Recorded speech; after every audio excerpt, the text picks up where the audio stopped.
Good afternoon, Mr. Aktar. Thank you for joining us today. I have a few questions for you regarding the current state of EU-Turkey relations. First of all, following the coup attempt in 2016, many civil society professionals have been dismissed or cannot exercise their profession anymore because their organizations have been closed down. The EU currently uses part of the IPA funds, this is the pre-accession assistance to Turkey, to support the existing civil society in Turkey. But what is your position on the possibility of broadening the scope of the IPA funds to directly support those civil society professionals who have been dismissed and cannot work in Turkey anymore? Indeed, the Commission has revised the Turkey envelope from 4.5 to 3.5 in August last year. And out of this 3.5, 1.9 billion now is dedicated to democracy and human rights. That includes, of course, the support for the Turkish civil society. Now, the Commission proposes that these funds should be channeled directly to the Turkish civil society organizations,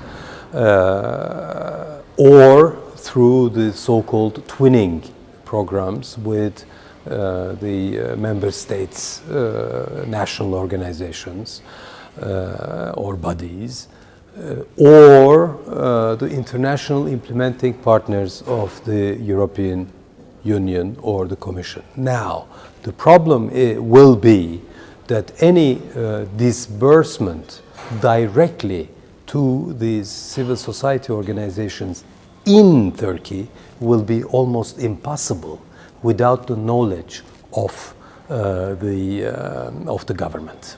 And I don't think, frankly, knowing the way the government is treating the civil society organizations, it will be almost impossible for the government to accept this channel. Moreover, these funds will be taken from the use of the government and will be given to the Turkish society, to Turkish civil society. The only way, I think, will be through those civil society organizations who exist in Europe. Dismissed academicians, journalists, and other groups. That is possible, but directly in Turkey, with the direct management either from the office of the Commission in Ankara or from Brussels, will be almost impossible without the without the knowledge and the agreement of the Turkish authorities. All right. Mr. Aktar, many argue that what we have in Turkey is not only about an authoritarian practice by the executive body, but it's also about a lack of opposition. And in that respect, my question is, why can't we see serious and effective cooperation between the Turkish political opposition, but also the civic opposition in Turkey? What are, according to you, the root causes of this great distrust that Turkish political and civic opposition have against each other? Well, the grassroots and the root cause is, of course, the Kurdish issue. There is a kind of coalition of understanding between the ruling parties, because there is already a coalition in the government, AKP and MHP, as well as the so-called opposition, the official opposition, the CHP, the EE party, and another small extreme right party. These are, they are utterly against any involvement and even presence of the Kurdish political movement in the state apparatus. That started to happen in 2015 with the 7th of June 2015 elections, and there was a kind of understanding between the ruling parties and the so-called opposition parties to block the Kurdish movement from being present in Ankara, I would say. So, therefore, when we talk about the Turkish opposition, I think we should think twice. Which opposition? I mean, this opposition, this especially CHP, is playing the game of the government. I will give you just one single example. There was a hearing at the Council of Europe's Parliamentary Assembly. There was a vote, and this vote was about those MPs, not only from the Kurdish party, but also from CHP, who were, who were scrapped from their membership of the parliament.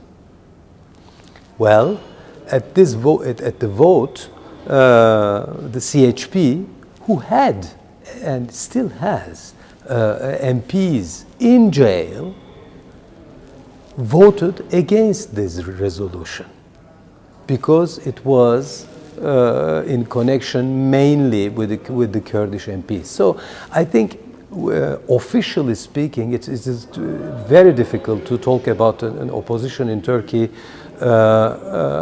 with the exception of the HDP, the pro-Kurdish party, but for which the Turks are voting as well. Now, of course, we have a non-official and non-parliamentary opposition in the country, which is quite sizable, but unfortunately they have no representation in the parliament, and they are under harsh, their repression by the regime, and they can hardly open the mouth. Just the example of Mr. Osman Kavala, who is an emblematic figure of the Turkish opposition. Well, he's in jail since 2 years, and he is, and no one expects, unfortunately, that he can get out of this jail soon, because he is accused of anything and everything relating to a normal functioning of any civil society, and he's accusing of wrongdoings because he was involved in civil society activities. Okay, thank you.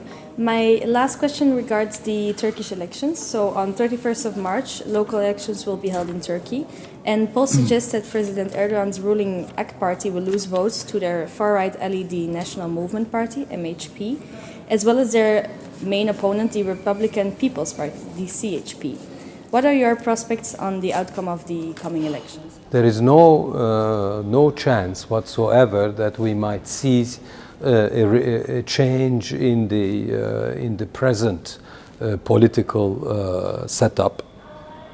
I don't think that the ruling regime will, even if they lose some big towns or whatever, they will do everything to rig, first of all, the result of the elections, and they will be certainly deaf to any call for general elections. That won't happen, and I'm afraid as of 1st of April 2019, a period without elections until June 2023 will see a very, I would say, harsh and difficult era starting for Turkey. By all means, I think the repression will increase, because economically speaking, the problems will be blown up, and diplomatically speaking, Turkey will get engulfed and completely stuck in Syria. That will create more problems in the country. And therefore the regime will be tempted to be more repressive. Last not least, we should never forget that more than 50% of the population support this regime, and this regime won't leave the power through the elections. Mr. Aktar, thank you very much for joining us today and for this very interesting exchange.